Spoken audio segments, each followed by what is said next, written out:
ಡಿ.ಕೆ. ಶಿವಕುಮಾರ್ ಅವರು ಮುಖ್ಯಮಂತ್ರಿಯಾಗಿ ಪ್ರಮಾಣ ವಚನ ಸ್ವೀಕರಿಸಲು ಕ್ಷಣಗಣನೆ ಶುರುವಾಗಿದೆ.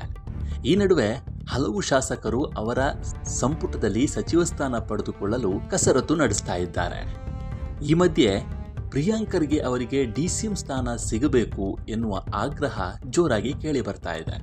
ಇದಕ್ಕೆ ಸಂಬಂಧಿಸಿದಂತೆ ಕಲಬುರಗಿ ದಲಿತ ಸಂಘಟನೆಗಳ ಸಮನ್ವಯ ಸಮಿತಿ ಕಲಬುರಗಿ ಜಿಲ್ಲಾ ಕಾಂಗ್ರೆಸ್ ಸಮಿತಿಯ ಜಿಲ್ಲಾಧ್ಯಕ್ಷರಿಗೆ ಪತ್ರವನ್ನು ಬರೆದಿದೆ.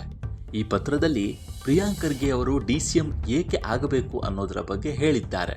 ದಲಿತ ಸಮುದಾಯದ ಮೇರು ನಾಯಕ, ಯುವಕರ ಆಶಾ ಕಿರಣ ಪ್ರಿಯಾಂಕ್ ಖರ್ಗೆ ಅವರು ಕರ್ನಾಟಕದ ಮುಂದಿನ ಉಪಮುಖ್ಯಮಂತ್ರಿ ಆಗಬೇಕು ಎಂಬುದು ರಾಜ್ಯದ ಪ್ರಗತಿಪರ ಜನರ ಆಶಯವಾಗಿದೆ ಎಂದು ಪತ್ರದಲ್ಲಿ ಹೇಳಿದ್ದಾರೆ. ಬೆಂಗಳೂರು ನಗರದ doctor B R. Ambedkar school of ಎಕನಾಮಿಕ್ಸ್ಗೆ ಸ್ಥಾಪನೆಗೆ ಪ್ರಮುಖ ಕಾರಣೀಕರ್ತರಾಗಿ ಶಿಕ್ಷಣದ ಮೂಲಕ ಸಾಮಾಜಿಕ ಬದಲಾವಣೆಗೆ ಬುನಾದಿ ಹಾಕಿದ ದೂರದೃಷ್ಟಿಯ ನಾಯಕ ಪ್ರಿಯಾಂಕ್ ಖರ್ಗೆ ಎಂದು ಹೇಳಿದ್ದಾರೆ. ಶೋಷಿತ ಸಮುದಾಯಗಳ ಪರವಾಗಿ, ಸಂವಿಧಾನದ ಮೌಲ್ಯಗಳ ಪರವಾಗಿ ಹಾಗೂ ಸಂಘಿ ಮನುವಾದಿ ಸಿದ್ಧಾಂತಗಳ ವಿರುದ್ಧ ಗಟ್ಟಿಯಾದ ಧ್ವನಿಯಲ್ಲಿ ನಿರಂತರವಾಗಿ ಹೋರಾಟ ನಡೆಸಿದ ನಾಯಕ. ತಮ್ಮ ತೀಕ್ಷ್ಣವಾದ ಪ್ರಶ್ನೆಗಳು ಮತ್ತು ಕಾನೂನು ಹೋರಾಟಗಳ ಮೂಲಕ ಆರ್ಎಸ್ಎಸ್ ಸಂಘಟನೆಯನ್ನೇ ಕಾನೂನಿನ ಬಾಗಿಲು ತಟ್ಟುವಂತೆ ಮಾಡಿದ ಧೈರ್ಯಶಾಲಿ ನಾಯಕ ಎಂದು ಕೊಂಡಾಡಿದ್ದಾರೆ. ಬಿಜೆಪಿ ನಾಯಕರ ಮಕ್ಕಳಿಗೆ ಉತ್ತಮ ಶಿಕ್ಷಣ, ಆದರೆ ಬಡವರ ಮಕ್ಕಳಿಗೆ ಕೇಸರಿ ಶಾಲು ಹಾಕಿ ಕೋಮು ಗಲಭೆಯತ್ತ ತಳ್ಳುವ ರಾಜಕಾರಣ ಎಂಬ ದುರ್ಬುದ್ಧಿಯನ್ನ ರಾಜ್ಯದಲ್ಲಿ ನಿರ್ಭೀತಿಯಾಗಿ ಪ್ರಶ್ನಿಸಿದ ಏಕೈಕ ನಾಯಕ ಪ್ರಿಯಾಂಕ್ ಖರ್ಗೆ.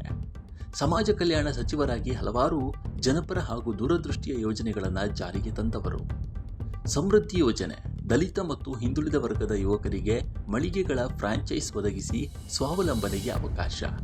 ಐರಾವತ ಯೋಜನೆ, ಚಾಲಕರನ್ನೇ ವಾಹನಗಳ ಮಾಲೀಕರನ್ನಾಗಿ ಮಾಡುವ ಕ್ರಾಂತಿಕಾರಿ ಯೋಜನೆ.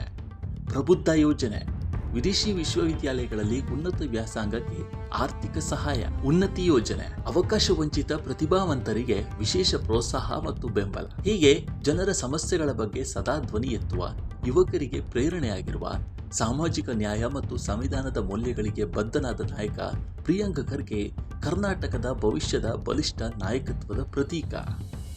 ಗ್ರಾಮೀಣಾಭಿವೃದ್ಧಿ ಮತ್ತು ಪಂಚಾಯತ್ ರಾಜ್ ಇಲಾಖೆಯಲ್ಲಿ ಗಣನೀಯ ಸಾಧನೆಗೆ ಕೇಂದ್ರ ಸರ್ಕಾರವೇ ಪುರಸ್ಕಾರ ನೀಡಿದೆ. ಪಂಚಾಯತ್ ರಾಜ್ ವಿಕೇಂದ್ರೀಕರಣದಲ್ಲಿ ಕರ್ನಾಟಕ ನಂಬರ್ 1 ಸ್ಥಾನಕ್ಕೆ ಏರುವಂತೆ ಮಾಡಿರುವ ನಾಯಕ ಪ್ರಿಯಾಂಕ್ ಖರ್ಗೆ. ಕರ್ನಾಟಕದ ಜನರ ಹಿತಕ್ಕಾಗಿ ನಿರಂತರವಾಗಿ ಹೋರಾಡುತ್ತಾ ಬಿಜೆಪಿ ಸರ್ಕಾರದ ಭ್ರಷ್ಟಾಚಾರ, ಅನ್ಯಾಯ ಮತ್ತು ದೌರ್ಜನ್ಯಗಳನ್ನ ಅಂಕಿ ಅಂಶ ಹಾಗೂ ದಾಖಲೆ ಸಮೇತ ಮಾಧ್ಯಮಗಳ ಮುಂದೆ ಬಿಚ್ಚಿಟ್ಟ ನಾಯಕ ಅಂದ್ರೆ ಅದು ಪ್ರಿಯಾಂಕ್ ಖರ್ಗೆ. ಬಿಟ್ಕಾಯಿನ್ ಹಗರಣ, PSI ನೇಮಕಾತಿ ಹಗರಣ, KPTCL ಹಗರಣ, ಗಂಗಾ ಕಲ್ಯಾಣ ಯೋಜನೆ ಅವ್ಯವಹಾರ, ಅಕ್ರಮ ಗಾಂಜಾ ಜಾಲ, ಅಕ್ಕಿ ಹಗರಣ, 40% ಸರ್ಕಾರ ಭ್ರಷ್ಟಾಚಾರದ ಆರೋಪ, ಕೋವಿಡ್ ಅವಧಿಯ ಅವ್ಯವಹಾರಗಳು ಸೇರಿದಂತೆ ಅನೇಕ ಅಕ್ರಮ ಹಾಗೂ ಭ್ರಷ್ಟಾಚಾರದ ಪ್ರಕರಣಗಳನ್ನು ನಿರಂತರವಾಗಿ ಜನರ ಮುಂದೆ ತಂದು ಬಿಜೆಪಿ ಸರ್ಕಾರದ ನಿಜ ಮುಖವನ್ನು ಬಹಿರಂಗಪಡಿಸುವಲ್ಲಿ ಮಹತ್ವದ ಪಾತ್ರವನ್ನು ಪ್ರಿಯಾಂಕ್ ಖರ್ಗೆ ವಹಿಸಿದ್ರು.